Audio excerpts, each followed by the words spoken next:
வணக்கம். ஓம் நமோ நாராயணா. நம்மாழ்வார் வாழ்க்கை வரலாறு. நம்மாழ்வார் தமிழ்நாட்டில் தூத்துக்குடி மாவட்டம் ஆழ்வார் திருநகரியில் பிறந்தவர். இவர் வைணவ நெறியை பின்பற்றி பக்தியில் சிறந்து விளங்கிய 12 ஆழ்வார்களில் ஒருவர். 4 வேதங்களையே தீந்தமிழில் பாடியதால் வேதம் தமிழ் செய்த மாறன் என்றே புகழப்படுகிறார். கம்பர் இயற்றிய சடகோபர் அந்தாதி எனும் நூலின் தலைவனும் இச்சடகோபனே ஆவார். ராமானுஜர் உருவாக்கிய வைணவ பக்தி மற்றும் தத்துவ இயக்கம் வடநாடு சென்று மாபெரும் பக்தி இயக்கமாக உருவெடுத்தது. நாமதேவர், சைதன்யர் என்று மகான்கள் பலர் தோன்றி அவ்வியக்கத்தை வளர்த்தெடுத்தனர். இம்மாபெரும் எழுச்சிக்கு வித்திட்ட ராமானுஜர் தத்துவ கூறுகளை ஆழ்வார்களில் தலையானவரான நம்மாழ்வாரிடமிருந்தே பெற்றிருந்தார். வைணவ சமயத்தின் மூலமே நம்மாழ்வார்தான். எனவே வைணவத்தில் அவருக்கு தனிச்சிறப்பு இருக்கின்றது. வைணவத்தில் கோவில் என்றால் ஸ்ரீரங்கம், ஆழ்வார் என்றால் நம்மாழ்வார்தான். அவர் பெயரால் தான் திருக்குறுகூருக்கு ஆழ்வார் திருநகரி என்ற பெயர் வழங்கி வருகிறது. இந்த பெருமை நம்மாழ்வாருக்கு மட்டுமே உண்டு. பெருமாள் கோவில்களில் உள்ள திருவடிக்கு சடாரி என பெயர். இது சடகோபன் என்ற நம்மாழ்வாரை குறிக்கும். ஆனால் நம்மாழ்வார் சன்னதியில் உள்ள சடாரிக்கு ராமானுஜன் என்பது பெயர். இதை ராமானுஜரே ஏற்படுத்தினார் என்பது வரலாறு. இதிலிருந்து நம்மாழ்வார் மீதான ராமானுஜரின் அளப்பரிய பக்தி நமக்கு புலப்படுகிறது. நெல்லை மாவட்டத்தில் உள்ள ஆழ்வார் திருநகரி கிபி 9ஆம் நூற்றாண்டில் திருக்குறுகூர் என்று வழங்கப்பட்டு வந்தது. அவ்வூரில் வேளாளர் குலத்தை சேர்ந்த மாறன்காரி உடையநங்கை தம்பதியினர் வாழ்ந்து வந்தனர். உடையநங்கையின் ஊர் திருவன் பரிசாரம், இன்றைய திருப்பதிசாரம். திருமணமாத புதிதில் சில நாட்கள் நங்கை தன் சொந்த ஊரில் இருந்து வந்தார். மாறன்காரி அவரை அழைத்து கொண்டு திருக்குறுகூருக்கு திரும்பும் வழியில் திருக்குறுங்குடி தலத்தில் பெருமானை சேவித்து புத்திரப்பேறு அருளும்படி பிரார்த்தித்தனர். அன்றிரவு தம்பதியினர் கனவில் குறுங்குடி நம்பி தோன்றி தாமே அவர்களுக்கு மகனாக பிறக்கப் போவதாக அருளினார். விடிந்ததும் தம்பதியினர் தாம் கண்ட கனவை கூறி மகிழ்ச்சி அடைந்தனர். பின்பு ஊருக்கு திரும்பினர். சிறிது காலத்தில் உடையநங்கை கருவுற்றார். ஆன்மாக்களின் உள்ளத்து இருள் நீக்கும் ஞானசூரியன் என நம்மாழ்வார் அவதரித்து அருளினார். இந்நிகழ்வை 6000 படி குருப்பரம்பை பிரபாவம் என்பது விவரித்து கூறும். பிறந்த நாள் முதல் சாதாரண மானிட குழந்தைகள் போல அன்னையிடம் பால் அருந்தவில்லை. இந்த குழந்தை இந்த விசித்திரமான நிலையை கண்டு மனம் கலங்கிய பெற்றோர் குருகூரில் எழுந்தருளிக்குள்ள ஆதிபுரான் சன்னதி முன்பு குழந்தையை இட்டு வேண்டி நின்றனர்.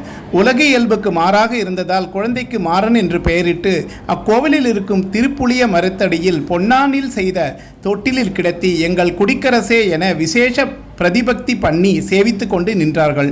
ஆழ்வார் புளிய மரத்தடியில் 16 ஆண்டுகள் வரை கண் திறக்காமல் எதுவும் பேசாமல் பெருமாளை சிந்தித்தபடியே இருந்தார். இது இப்படி இருக்க ஆழ்வாருக்கு பல வருடங்களுக்கு முன்பே பிறந்து தல யாத்திரையாக வடநாடு சென்றிருந்த மதுரகவி என்பவர் அயோத்தியில் இருந்தபோது தெற்கே பெருந்தெய்வ பேரொளியை கண்டார். அதை பின்பற்றி வந்த அவர் இறுதியில் திருக்குறுகூரில் திருப்புளியடியில் வீற்றிருந்த ஆழ்வார் சன்னதிக்கு வந்து சேர்ந்தார். கண்கள் மூடி மௌனத்தில் இருந்த ஆழ்வாரை கண்டு வியந்து ஆழ்வார் முன் ஒரு கல்லை தூக்கி போட்டார். ஆழ்வார் கண்மலர்ந்து பார்த்தார். மதுரகவி அவரை நோக்கி, செத்ததின் வயிற்றில் சிறியது பிறந்தால் எத்தை தின்று எங்கே கிடைக்கும் என்று கேட்டார். ஆழ்வாரும் அத்தை தின்று அங்கே கிடக்கும் என்று அருளினார். மதுரகவி இவரே நம்மை ஆள வைந்த குருநாதர் என்று கருதி தேவு மற்றறியேன் என்று ஆழ்வார் திருவடியை சேவித்து நின்றார். மதுரகவி ஆழ்வாரின் உரையாடல் பொருள் இது. அணு உருவாகிய ஆத்மா அறிவற்ற உடலில் கிடந்தால் எதை அனுபவித்து எங்கே கிடைக்கும்? அந்த உடலிலேயே இருந்து இன்ப துன்பங்களை அனுபவித்து அங்கேயே கிடக்கும். அச்சமயம் நாராயணன் பிராட்டியுடன் பெரிய திருவடியாக கருவாடார் மீது தோன்றி ஆழ்வாருக்கு மதிநலம் அருளினார். ஆழ்வாரும் பெருமாளுடைய சகல கல்யாண குணங்களையும் அனுபவித்து அவன் அருளை அழகிய தமிழில் பாடி அருளினாள். திருவிருத்தம், திருவாசிரியம், பெரிய திருவந்தாதி, திருவாய்மொழி இவற்றை ருக், யஜுர், சாம, அதர்வன எனும் 4 வேதங்களின் சாரமாக அருளி செய்தார். மதுரகவிகளும் ஆழ்வார் திருவாக்குகளை கற்று ஊரும் நாடும் உலக அறிய வெளிப்படுத்தினார். நம்மாழ்வார் மறைந்த பிறகு அவரது பூத உடலை திருப்புளியின் அடியில் பள்ளிப்படுத்தி, அதாவது சமாதி செய்து அவருக்கு விக்கிரகம் செய்து சன்னதி உண்டாக்கி விழாக்கள் எடுத்து சிறப்பித்தார் மதுரகவிகள். நம்மாழ்வார் மொத்தம் 32 ஆண்டுகள் தான் வாழ்ந்தார் என்பர்.